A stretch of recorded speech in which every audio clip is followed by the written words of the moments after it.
mean? I'm saying, I had a couple people asking me, man. I told them, nah, man. I can dig it. For sure. So, welcome to the Cash Cow Podcast, episode 4. We got B9 and his pops, my man Banks, Playbook LLC. This is like a special thing for me, bro. You know, I was blessed to be, you know, an acquaintance of yours, you know, and we been chopping it up over the years. You know, you work with Luca, with your artists and stuff like that. And through that, I met your son, like, completely on some accidental. He was just there, and, you know, we chopped it up about sports, you know, real quick. And then I got a chance to see him on the gram and watch him grow, and I'm just like, whoa, I felt like I watched a star unfold, like, before my eyes. Like, you know what I'm saying? Just seeing him as, like, a young man into, you know, a high school senior and now graduating and going to an Ivy League school. So I had some notes here, and y'all could tell me, because, you know, the internet, you know, max prep, whatever, you know, sometimes things be right, sometimes things be wrong. All over the place. Yeah, but I see, so you're a cornerback first and foremost, B9, and it said that you had, not only were you crushing it on the defensive side, but it said you got over 400 receiving yards and it's like 6 touchdowns, something like that. Yeah, 500. 500, look, yep, fire. And you know, one of the amazing things that happened, it was you committed last year, right? 2023, right? Last summer, yeah. Committed to Yale, so that's a big deal. So we're gonna cover all those kind of things on the podcast today, and then with you, Banks, we're gonna talk about, you know, your artist, DeadonMarrs, that whole journey, Playbook LLC, Atlanta, everything. So that's kind of an intro to the pod, and welcome, guys. Appreciate y'all. Thanks for having us, honey. Thank you. So first of all, this is one of the details I wanted to make sure I got right. I was checking with your pops. I'm like, yo, let me just make sure I got the stats right. So that I'm correct, you're a 3-time state champ, if we include basketball, and then a 5-time WPIAL champ, Yep. including basketball, right? All right. So with that being said, how would you describe yourself as an athlete? Like, as an athlete, I would just say that, like, I don't know, I can really do a little bit of everything. Like, I can play on the court, I can play football, I can play multiple positions on the court, on the football. So yeah, I would just say I'm just like a multi-athlete. I could pretty much do anything you asked me to do.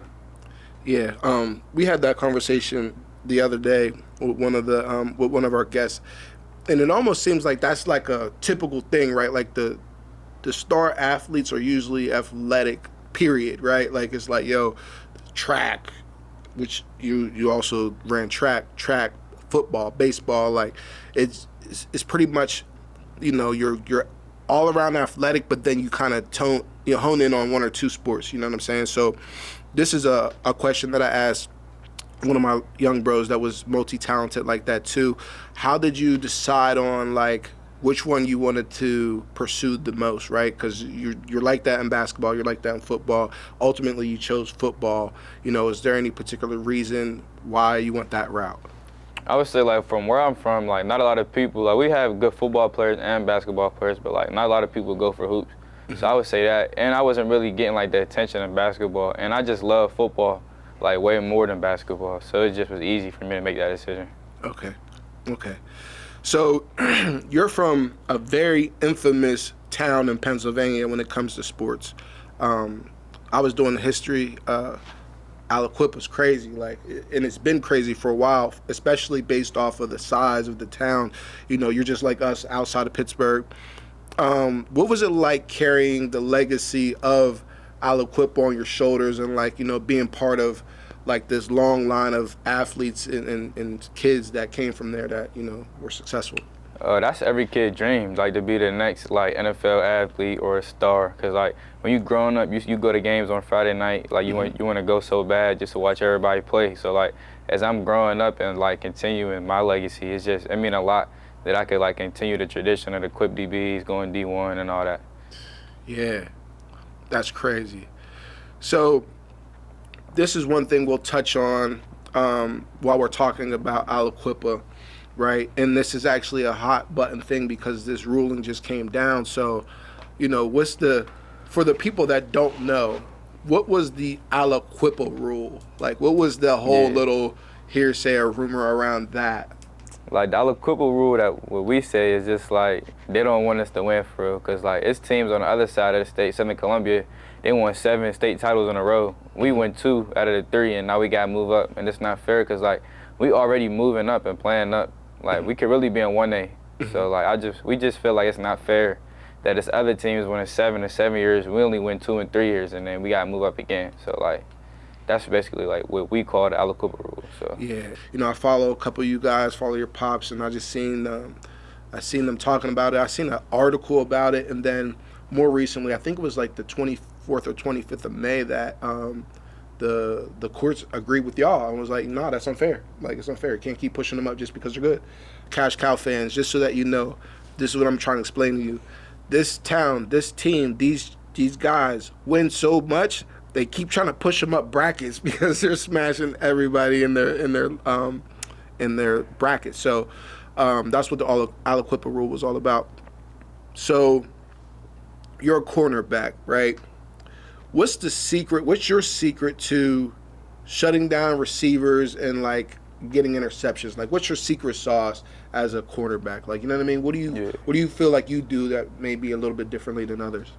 I feel like since I'm like a multi-athlete and I play multiple positions, I would say like me knowing the techniques of like a receiver and me playing receiver, I use that to my best ability to like see when a receiver dropping his hips or like when he gonna come out of his break, stuff like that. So I would say me playing receiver helps me also play DB too. So yeah, that's like high sports IQ. Yeah, like, you know what I'm saying? That's actually sharp. That's sharp. I have a lawyer and he used to be a defense attorney, and now, you know, he's the opposite, and he's really good because he used to represent.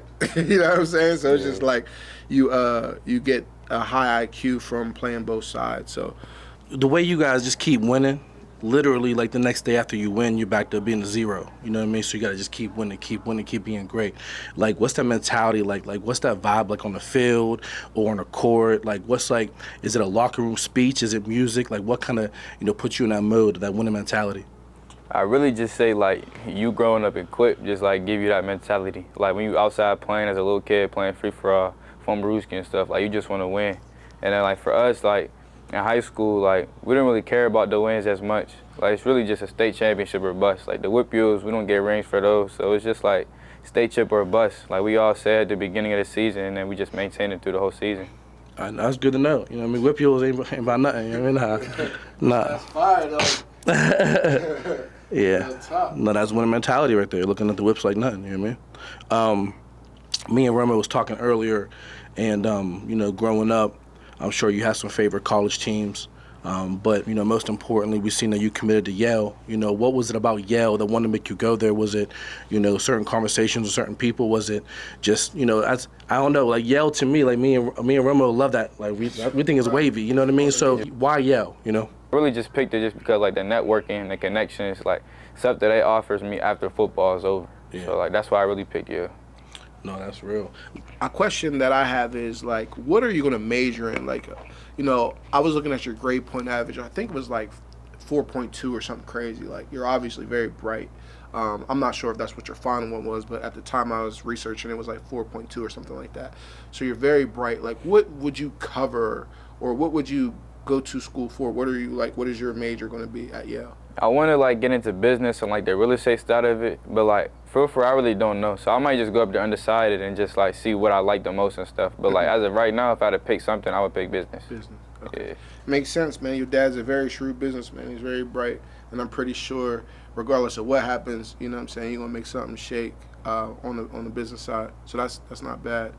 And this isn't even a question. This is just me like telling y'all, because I think I told your dad this, but one of the main reasons I wanted to have you guys on a pod collectively, because we could have easily just did either one of you guys separately. You both are that impactful, but I felt like it was such a fire example, just so that you know how it's interpreted to us, like a father and a son who are out here grinding, and he's very involved in your life, and you're going to an Ivy League school. I just think the example that it sets for people, a standard that it sets for our people, like, sometimes when you're in it, you might not understand it or see it, but like I'm just telling you as a fan, I think that's the waviest shit in the world, bro. Like, just, I got a son, you know what I'm saying? My son's very bright. And I'm over here, like, we talking about Stanford or Yale, Princeton, you know what I mean? And it's like seeing you makes it, like, seem it can happen. You understand what I'm saying? Yeah. Like, when you from where we from, people don't, they put those up so high, it doesn't seem obtainable, right? Like, you're like Harvard, like, you're like, niggas like, I ain't never gonna go to Harvard. But like the fact that like, yo, I know somebody that went to Yale, he's a phenomenal athlete and he's bright. Like, that's just a crazy example. So I just wanted to tell y'all that, like, you know what I'm saying, what it meant to me, appreciate seeing y'all, that. like, you know what I'm saying? What's the pregame pump up? Like, what's get y'all cranked, like, to go out there and like, nah, we about to go do our thing. Like, what are y'all listening to? Like, you got a ritual? Like, you know what I mean? I mean, of course you gotta put out YB, like Young Boy. Yeah, But young like, boy? Okay. But like we be playing our mans though, Sydney EBK. You can look him up on YouTube. Sydney EBK? Sydney EBK, yeah. Okay. CINNY EBK. Yeah, Okay. we be listening to him.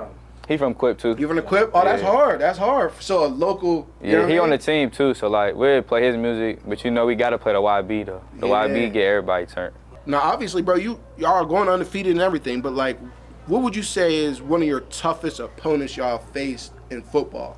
Just like from my whole high school career. Yeah. Like, when you know, like, nah, it ain't gonna be easy. Like, we're gonna have some work cut out for us with this team. If I'm being honest with you, probably just McDevitt for real. Okay. Bishop McDevitt. So like when we played them, like we was watching their film, we like, yeah, like they crazy. Like they just like us, so like we gonna have to bring our A game.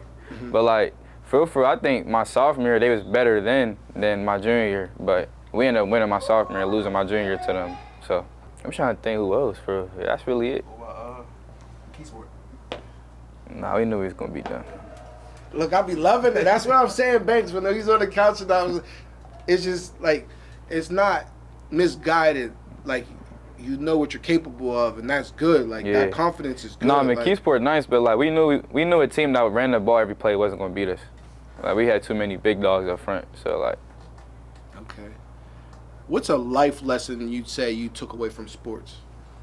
A life lesson, I would probably just say like looking at the next play or just like having a short-term memory loss. Like today just don't mean nothing about tomorrow or the next week. So like I would just say like short-term memory loss and just keep pushing. Everything gonna like figure it out for itself. So. No, that's good. So basically, like, not hanging on to them losses, hanging on to whatever, just like Just keep today's it moving. new day, Yeah. another opportunity. All right, bet. Nah, that's tough. All right. So, what would you say is a good piece of advice for a young athlete right now? He, you know, 4th, 5th grade, whatever. You know what I mean? He looking up to y'all, like, and he want to be like y'all.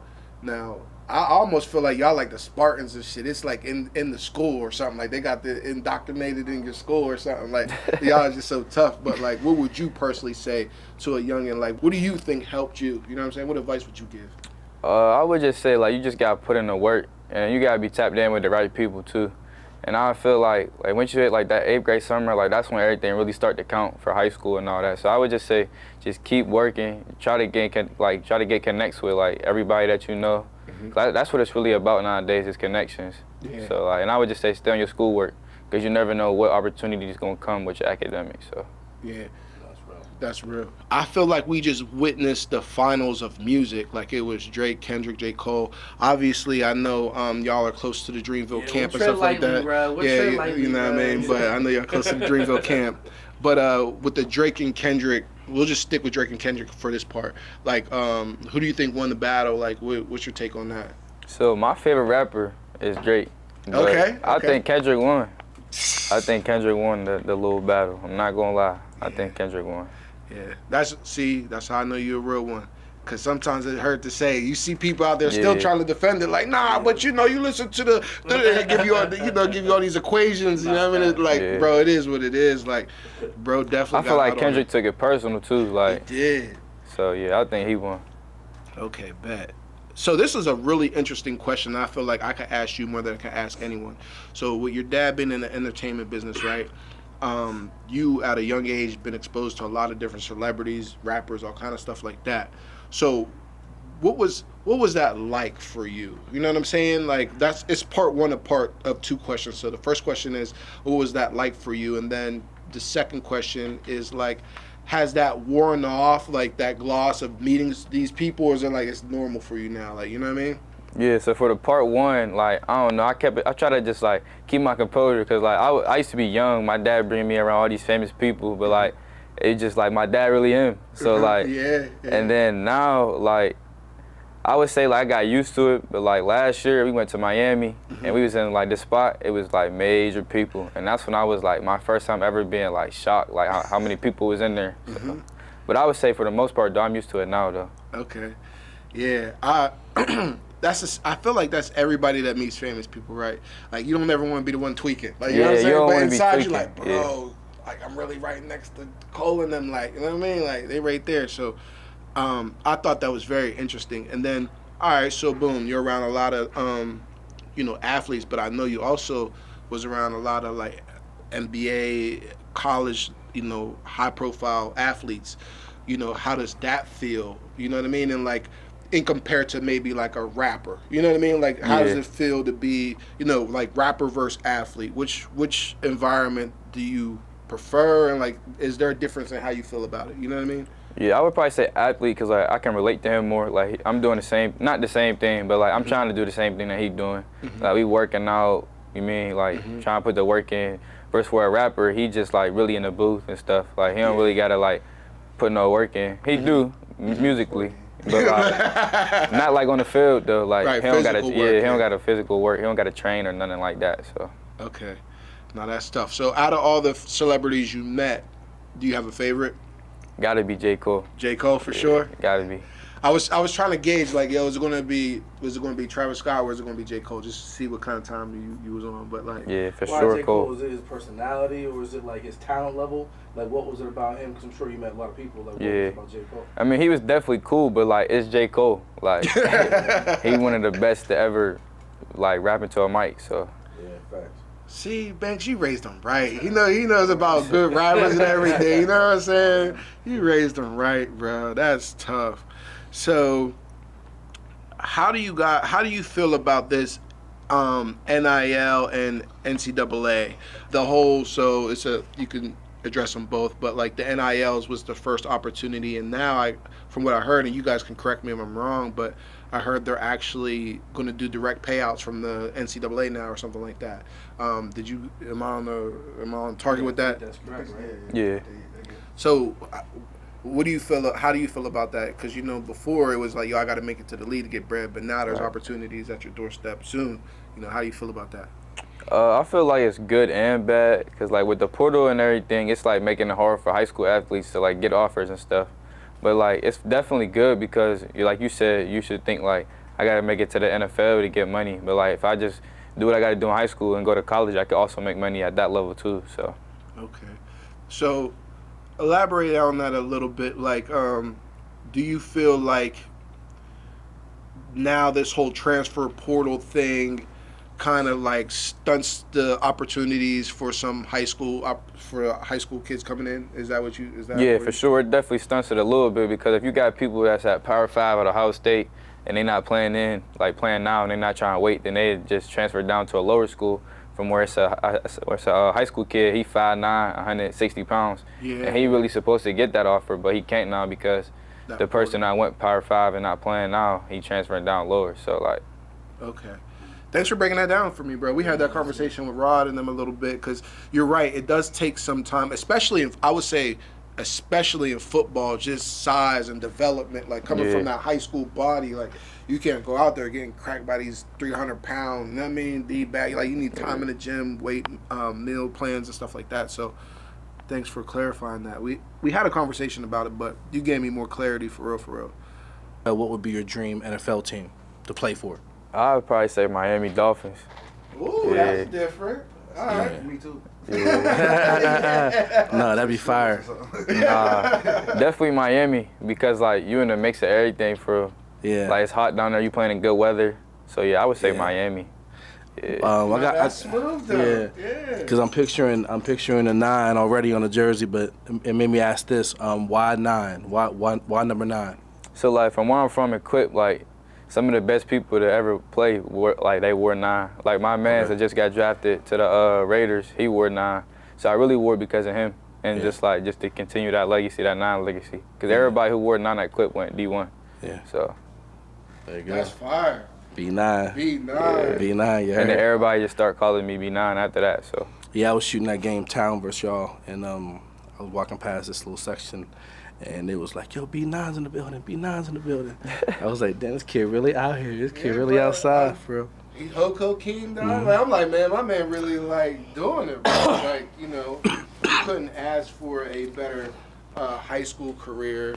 But I say that in a way where, like, honestly, bro, it comes across whenever you're talking, like, it's confidence, not arrogance. You know what I'm saying? And that's powerful.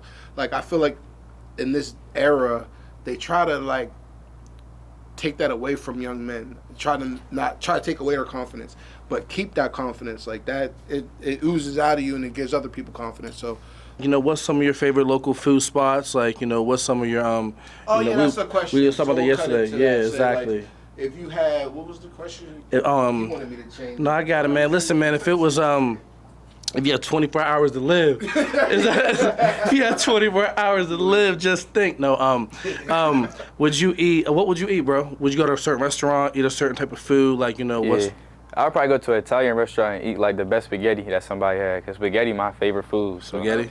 Yeah, or some type of rigatoni or something. There you have it. Okay. There you have it. You know what I mean? Like a real monster. Like a real monster. You feel me? For sure. Pasta, All right, man. B9, I appreciate your time, bro. Appreciate y'all for bringing me on here. So, Banks, man, tell me who you are and tell me about Playbook LLC and what it is. Well, Playbook LLC is a company me and my homie from high school, we started. 808 Blake. Yeah, Blake, my man. He produces too. So Yeah. He produces for like Big Boy. Yeah, I've been doing some Nappy Root shit, Right. He managed Nappy Root too. I was trying to figure out the correlation. Yeah.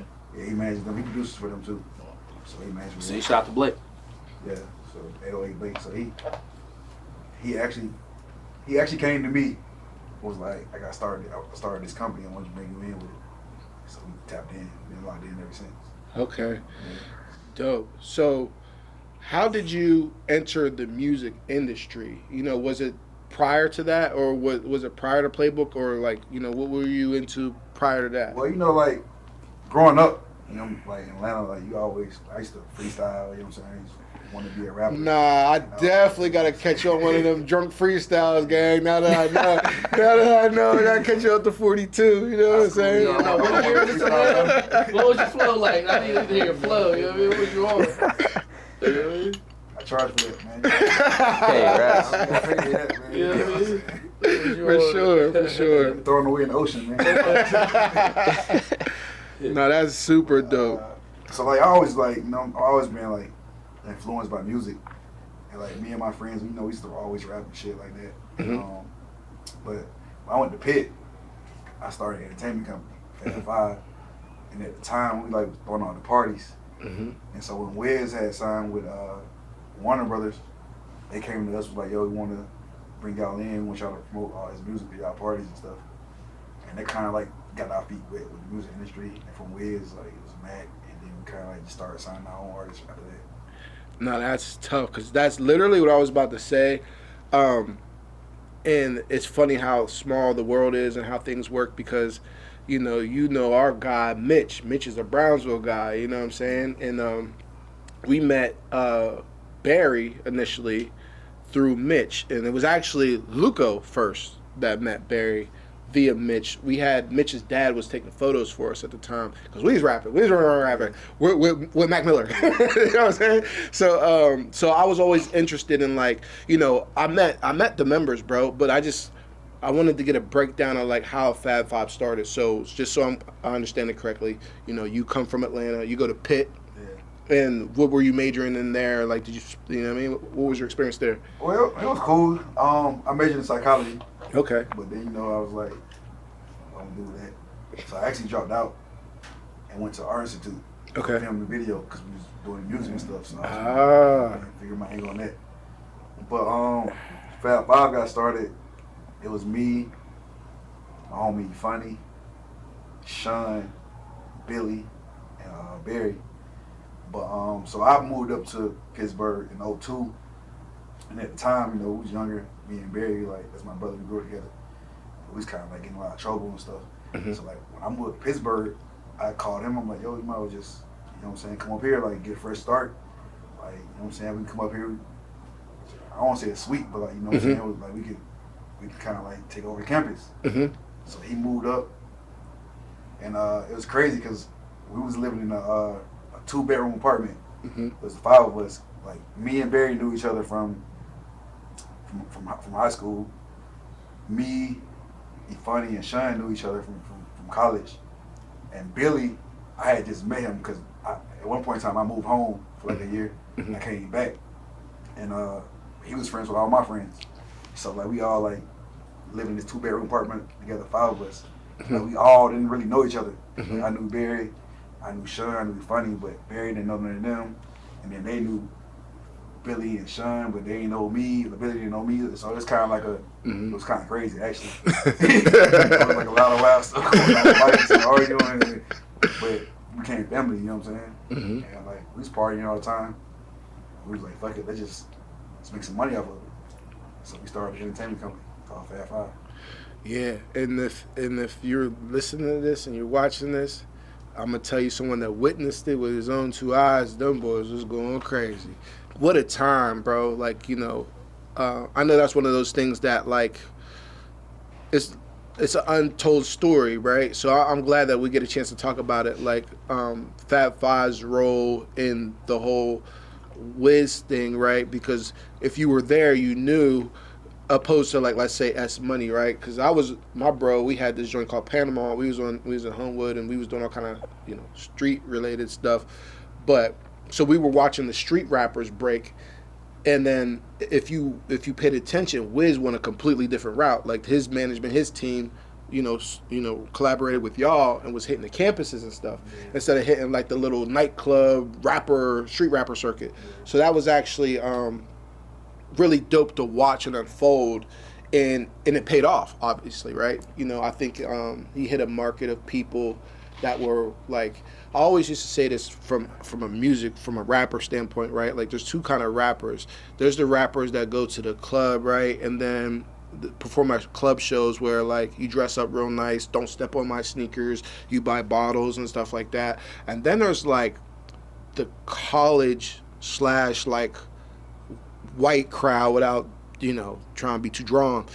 They go to like participate in the music. Like they go to really listen to you. You know, the street stuff is like, yo, they going, there's, you know, the girls got in free till 10. So they you know what I mean, they trying to get a bottle. They're on a whole nother mission. But like the college atmosphere is like they come as fans. Like they come and listen and participate. They, you know, they're gonna jump around, rage, you know what I mean? Like have fun. Exactly. Thank you for articulating that for me. So that was bright. So I don't want to jump too far ahead, but I imagine you having that experience, you incorporated that into how you're running your business now, right? And how you're marketing your artists. Okay, so you kind of answered my whole, Barry, Zeke, Fat Five thing. Let me ask you this, since we have your son on the couch. I thought this was interesting. Like, what is it like for you to be involved in 2 young men's lives that are basically they're young stars, right? Like they're growing. Like there's like growing pains, you know, one's an athlete, one's a musician, which is your artist, DeadonMarrs. You know, what is it like for you, you know, managing those situations? Or I mean, it's kind of crazy because like they're like 3 years apart. You know, one thing, and like one does music, one does sports. You know, they kind of tie in together and stuff. But like, I'm trying to figure out how to say this without saying it the wrong way. Nah, that's cool. Like some of the same things I gotta tell both of them. You know what I'm saying? Right. Like with one, the other one, I don't have to tell him some of the same things I gotta tell him because you know what I'm saying. Like they got different focus. But like, at the end of the day, it's like both of my kids. You know what I'm saying? So like, I look at them both as like my kids. So I just try to tell them, like, I might learn things from him, from DeadonMarrs. You know what I'm saying? And teach it to my son. And vice Right. versa. I might learn things that I learned from my son. You know what I'm saying? I use it with DeadonMarrs. You know what I'm saying? Mm-hmm. So, but it kind of helped me out too, as to be a father and to be like a manager. You know what I'm saying? So like, I just take like both, take important things from both situations and use it, whether it be a father or whether it be a manager. Okay. If that makes sense. No, it makes a lot of. That's why I wanted to ask you, because one can imagine that you'd find the similarities in both, right?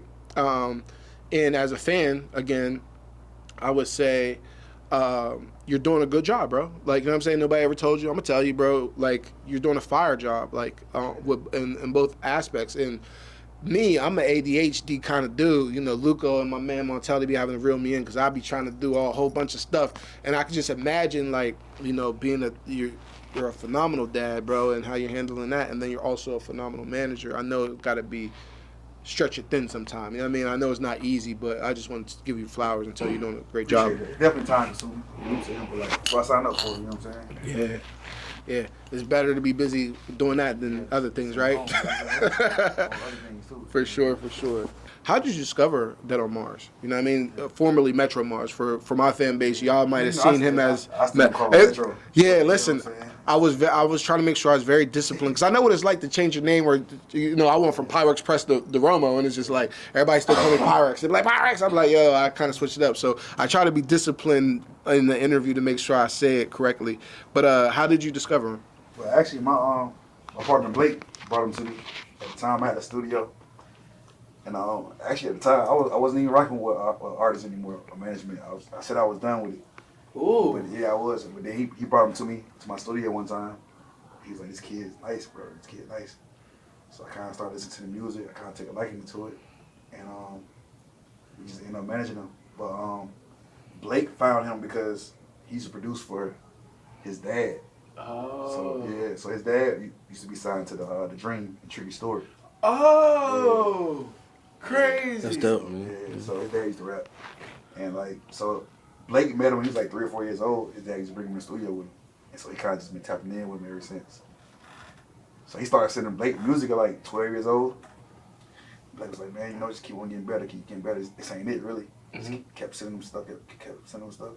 And at 16, he had this record that we like really, really loved. And we kind of just been locked in ever since, for real, for real. Okay. That's tough.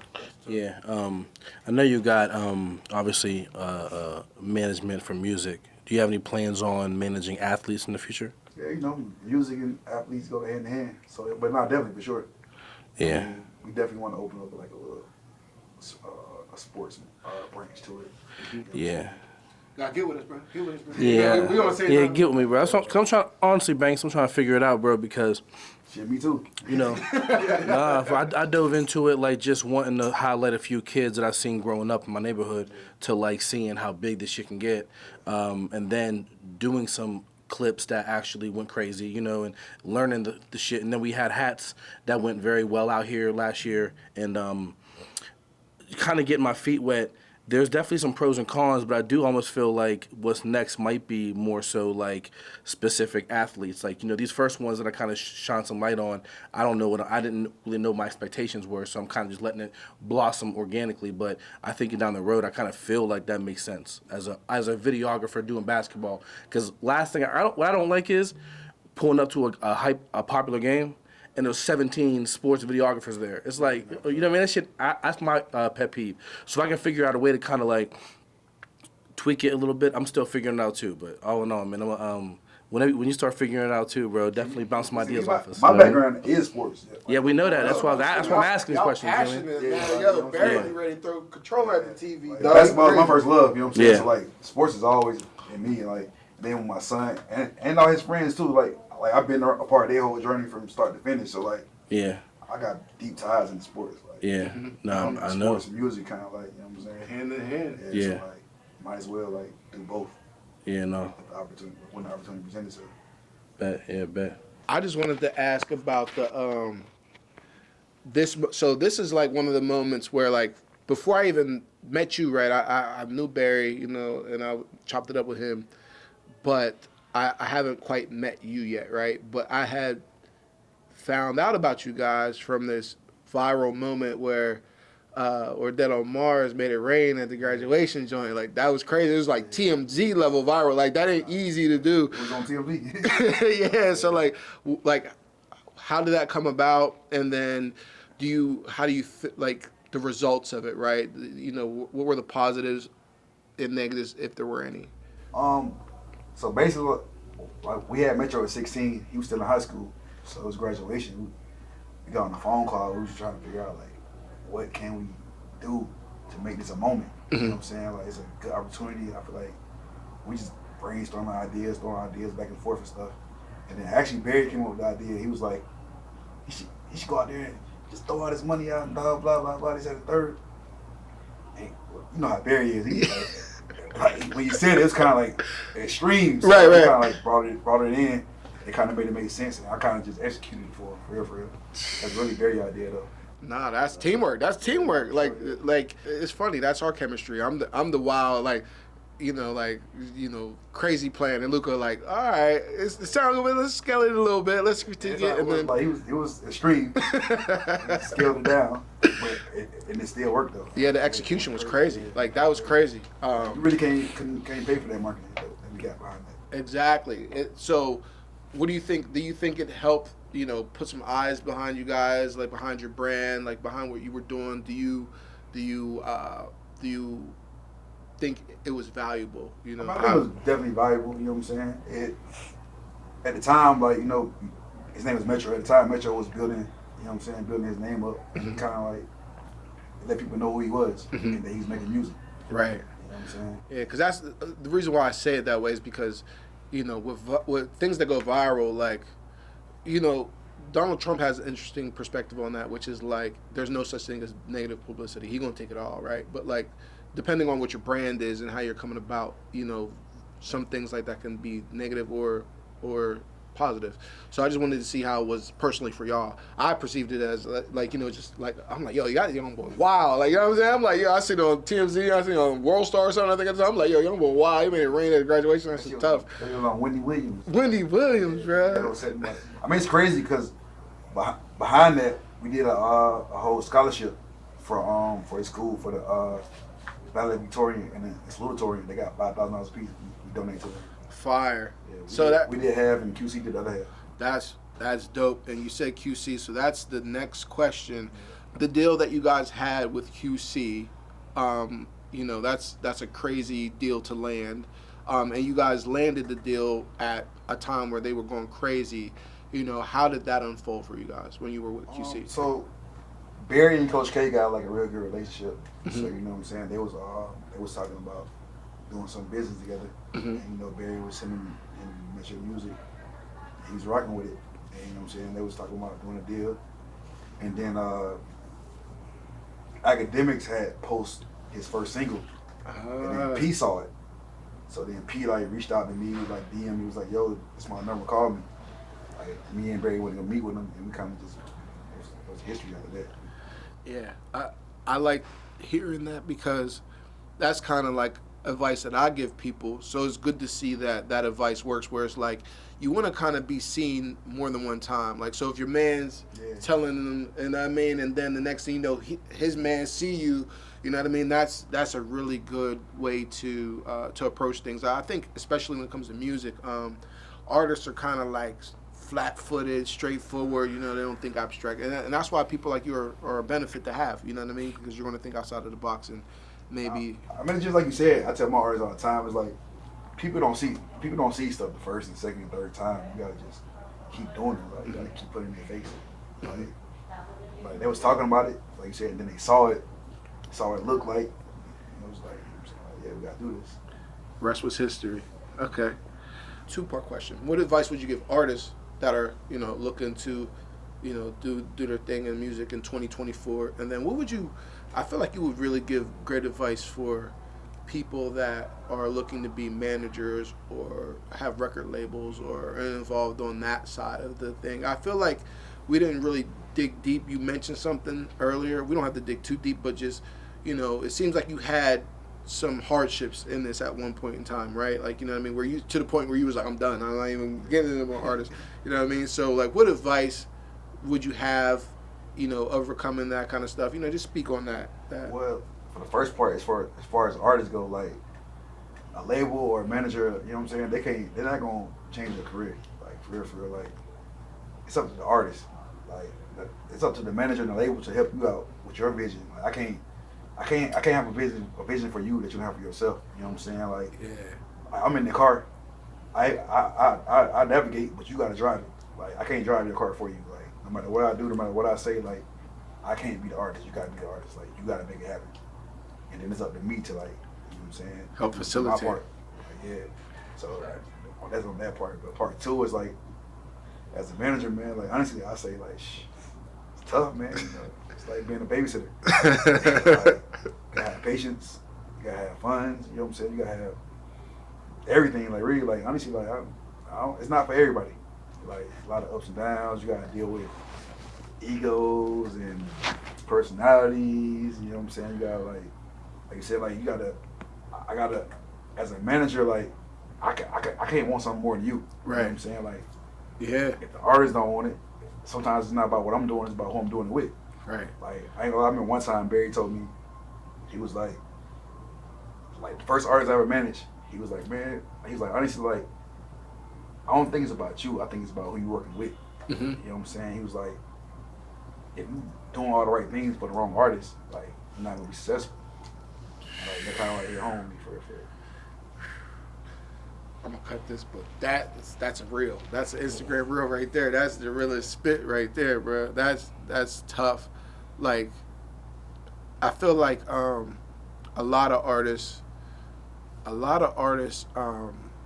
think that like they put their faith in managers, record labels' hands. Like they think that they're the ones that are gonna execute. You know what I mean? When really you're right. You can't dream for a nigga. You can't. You know what I mean? You can navigate. Yo, you said some ill shit, bro. That's really good game. So to conclude this, what's next for Playbook LLC and the Banks family? I see you have a new addition. Congratulations. You know what I'm saying? Congratulations on that. What's next for y'all, man? We got a big rollout coming for DeadonMarrs. I'm actually kind of excited about it. We got a lot. We've been shooting a lot of content, making a lot of music in the last couple months. Next single should be coming out here shortly in the EP, and I think, you know what I'm saying, it's gonna be some good stuff for that. And, the Banks family, we take you to school in July? July, yeah. School in July, so like, we're gonna see how that next chapter of his life goes. Kind of excited about that. And my daughter, like, I got her working already. Family hustle for real. She got her first paycheck at like 6 months old. You know what I'm saying? So, She already on the grind. Luca might have to tap in with you. Luca got beautiful twin daughters, bro. Twins are hard to come by. He got beautiful, very charismatic twin daughters. So you might have to hit his line, bro. You know what I mean? Get the twins working. You know what I'm saying? For sure. We don't do that in sports. For sure. Well, this concludes the episode of the 4th Cash Cow podcast. I appreciate y'all so much, bro. I appreciate Again. Yeah, appreciate y'all for bringing this on. I say you, bro. I've never been on a podcast before, man. I ain't even want to do this, man. My man. Room I got to, man. My man. It's only my second podcast, so. Thank you guys, bro.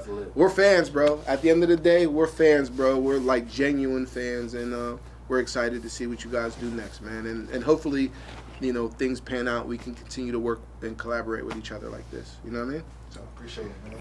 It's a wrap.